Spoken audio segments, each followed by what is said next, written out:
We're back and we're excited to be joined by this week's Beasts of the Week, Max Mutchnick and David Kohan.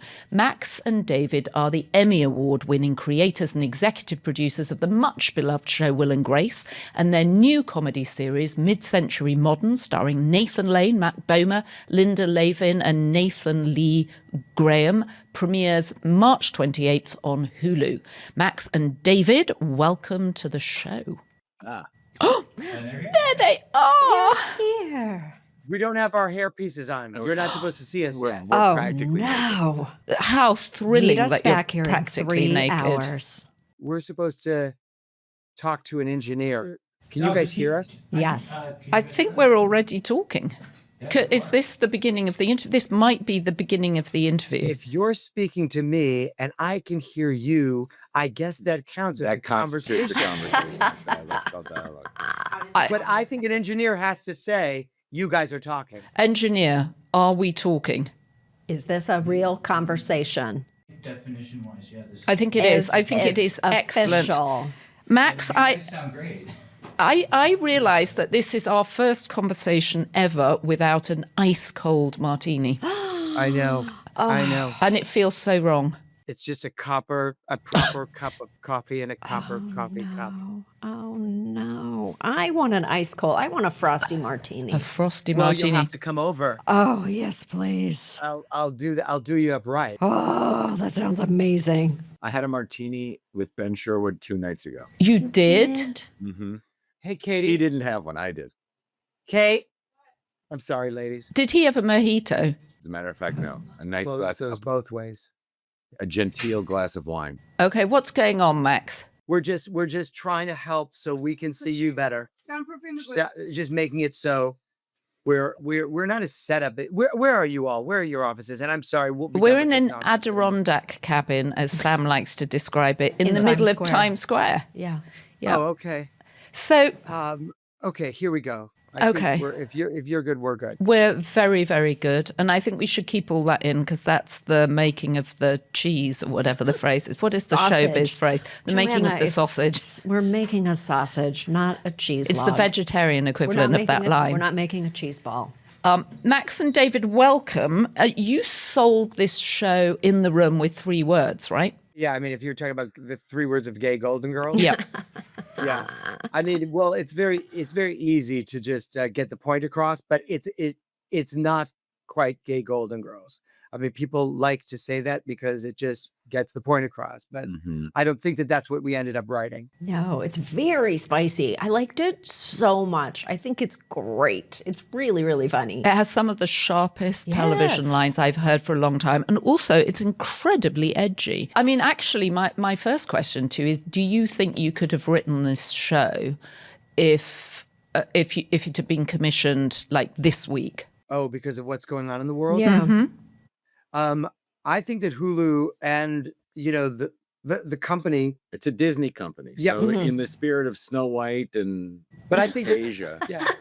we thought this seemed like the right way to go. But I also think that, I believe that we were in business with someone going into this, with Ryan Murphy. He knew what we were doing, and that's what he brought to to our overlords. And we opened with that. We want this to sound like what people sound like. That kind of stilted multicam talk, I think, is one of the reasons why multicams kind of started to slip away, because it's just like no one says I boinked him last night. That just doesn't happen. And the idea of us writing in a cadence and using the words that we use was appealing, and that's what was on the page in the pilot, and that's what they bought. And I mean, the 3rd line is about being a reluctant bottom. So and there was never pushback on that. There was pushback on other things. But I would say my jaw slightly dropped with that third line. And I thought, oh, this is going to be a really interesting show that pushes the culture to try and understand gay life much more than popular culture generally does. Yeah, I felt like it was a very real freshening of the concept of multicam. So can I ask, are you in front of a studio audience? Like, are you doing like the traditional experience? Yes. oh yes, very much. Yeah. We shoot on Tuesday nights. We load in an audience That's of about great. 300 people, and they're super responsive to it because it's natural. Yeah. It's natural. And going forward from from Reluctant Bottom as a jumping off point. And I don't want to say, because this is a show about a group of friends, and we know as old show Sort of the business, rolling off point. the rolling off point, right? Yeah. I mean, where our job is to entertain. So we weren't about to alienate an audience. We wanted to, our job is to bring them in, but we knew we wanted to address the world that we were writing about in a Right. very real way. That's why in that first scene we're talking about that they had lost people to AIDS, which is something that we had never done on the other gay skit that we were involved with. On Will and Grace. Yeah, I that bet your one. live tapings are so fun. Do you make them extra fun for your audience? They're pretty good because we get that script ready for that filming, that live audience, and then Dave and I rewrite throughout the night. So once they get it right, and we know that It's the writer's scrum. yeah, Where we all Right. get together and whatever. Either if something didn't work, fix it, and if something did work, best it. That's Right. that's the directive. there Wow. are some that call it the writer's scrum, and then there's another way you can refer to it as the viper pit. Because it is that moment, and you're working in real time. There are four or 500 people on that stage, and time is money kind of thing, and we have to write fast and we have to replace fast. You need someone who is comfortable saying no in rapid fire succession, and Max is really just the guy for that. Max That is would the be no me. guy. And tell me something, because Max and I have talked endlessly about how do we lose £5 here or £10 there. When you're doing this, does the stress make you eat, or does the stress make you lose weight? Important question. It's a very good question. It really depends on the week. And there's a fork in the road, and it's like I can either choose to say, well, this is going to make it so that I'm not at all hungry because I'm stressed, or this is going to make me want to eat constantly because I'm stressed. And then you just have a choice to make. I'm always so You know, curious I mean, about if what people's stress Look, snacks Triggers are. or the Yeah, I triggers think- for a snack. Yeah. I think we have to be honest with these people and tell them really how we eat on a show night, which is, it used to be pills, nothing, then booze. Yes. Okay. Yeah. Then it became, because we kind of, at this point, we've been doing this together for so long. We just kind of cycle together. Now, so now for me on this round, I'm speaking for myself, but he kind of follows along with not the same supplements. If I'm gacked up to my neck with Manjaro, okay, Yeah. there will be no eating until the last scene. And then traditionally, meaning always, at every filming, Dave and I are handed a hot, steamy cup of iced vodka. Yeah. And It looks like coffee. We fool the audience. And we blow This on one it. isn't coffee. You Makes you blow on it. blow You on it. blow on it? That's hilarious. Or if you look Right. close, they're all right. Yeah, but they're ice cube, and that's it's just the way that. And by the way, that also is. We've grown that way too. It used to be we were handed a Red Bull. 2/3 of the Red Bull was poured out, and the rest was vodka, and that was what we drank. We're Concealed in the paper towel, Yeah. so people wouldn't it be had, wise. it had an origami like fold around it, and then but now it really is about a coffee cup, ice, vodka with they wave a soda bottle just over the top. Mm-hmm. And that's how we get to the end of the night. That's food. How do you decompress after our podcast? Just barbecue potato chips and red wine. No, I go to a pret-a-manger at the end of the block. Oh, And get God. the tomato and feta soup. But Oh, nobody cares about God. that. Jesus, that's not decompression food. And this isn't a spoiler alert because everybody knows it, of course, but one of your cast members, the brilliant Linda Lavin, dies while you're actually filming, right? Or while you're in process.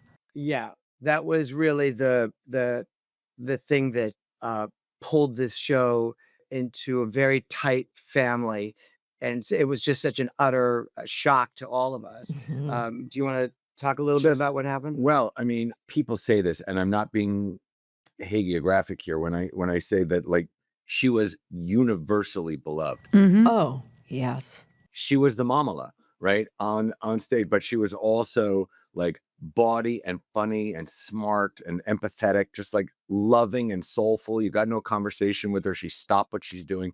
She looks you in the eye and she listens to you and remembers and brings it up for the next. I mean, every single person she had that relationship with. It was really, I hadn't really seen Yeah. anything like that. So the blow was devastating.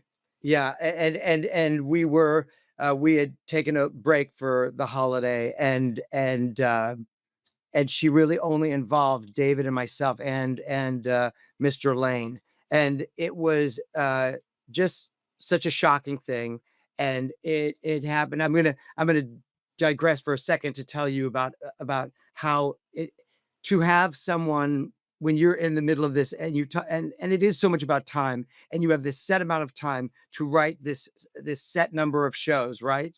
And you write in front of yourself, so you're kind of ready for what's to come. So we had almost finished the season with Linda, in obviously in all those episodes, and then this happens. But when we got this when this thing was put together, and we met with Ryan, and Ryan Murphy was very clear about the fact that he had not done this type of thing. I'm going to let you, but this is what you two do. I'm going to show up when you need, when there's something that I know how to do, better than you two. I'm going to show up. Right. And I will just say that Linda's passing was so jarring and so shocking for us. And I called him and I said, well, I guess we'll just, we'll figure out a way to get through the rest of the season, and then we'll write this last episode where The farewell. which will be a farewell to her. And Ryan very smartly said on the phone, because he just had a clarity, because he wasn't in the muck with us. No, what you and David need to do is you need to throw out the script that you're about to film, go to your house and write the episode where she dies now, and film it.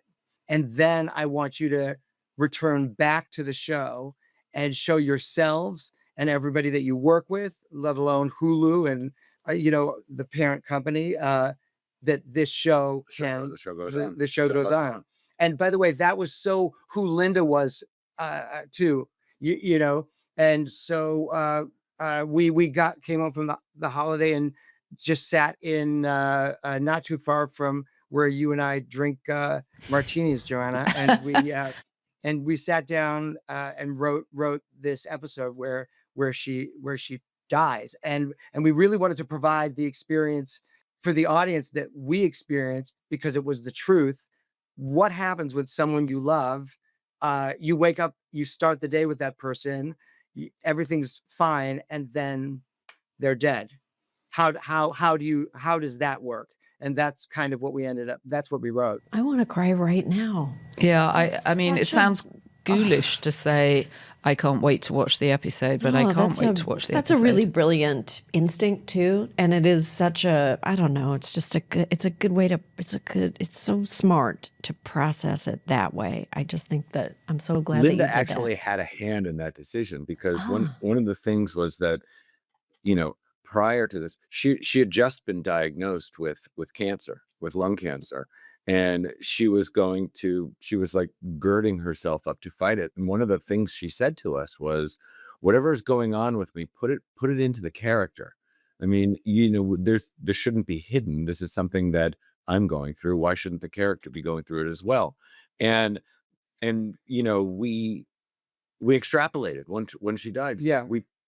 This is what we were going to write about. And so we haven't said this to publicly yet, but when you see this episode, which is the 8th episode in the run of 10, the dialogue that you hear coming from Nathan is in fact it's almost verbatim the dialogue that took place between Linda and her husband on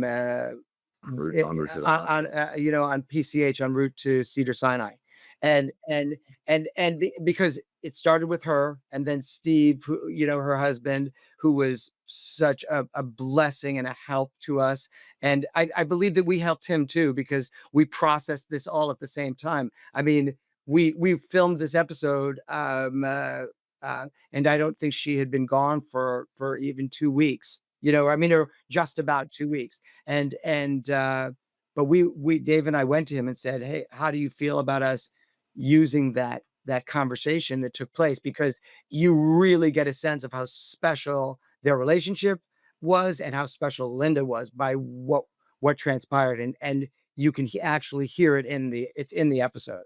And for people who haven't watched the show yet, she plays Nathan Lane's mother, and she's hilarious. She's incredible. Yeah, she's hilarious, and he's hilarious with her, and the character is hilarious too. Yeah, when he goes in the room and she's sitting there in the first episode, I was like, this is incredible. I just love Linda Lavin. Like, I just and the audience loved her so much. I mean, the live audiences, they just have, she was just absolutely what an icon. Well, I can't wait to watch the rest of the series, and congratulations. Yeah, it's great. We need it right now. We do. We need something to laugh at. We need it, and we need this kind of storytelling. Do you think Scott Bessant is going to watch this show? Scott Bessant is not going to watch this show, but He might watch this show. I think Scott Bessant is going to love this show, and he's going to love. He's supposed to love great decor. This is a beautiful house in Palm Springs. The Nathan Lane character, who's the sort of host, and they come to live in his house, has great taste. I think Scott Bessant's going to like it. And you get the absolutely sexy and wildly funny Matt Bomer, which is going to be a surprise to people, and Nathan Lee Graham, who's just a magnificent treat. And on March 28th, you can watch all of the episodes on Hulu, and I hope that people do use it as an escape. Well, and you've had some of my favorite people. We've had Isaac Mizrahi on the show. We've had Dan Bukatinsky on the show. You've got Don Roos writing, some of my favorite people. So well done. Brilliant concept and excellently executed. And thank you for joining us. Thank you. Yes, thank you for having us. And sorry that we ended on a little bit of a low note, but actually it's a comedy. The show is a comedy. Just so everybody's clear. Yeah, no, we know. It's a comedy. It's a comedy. Yeah, it's a comedy, and we need to laugh. Everybody needs to laugh. Good luck with it, and come back and talk to us soon. You're both nice human beings. Take care. Thank you. Thank you, guys.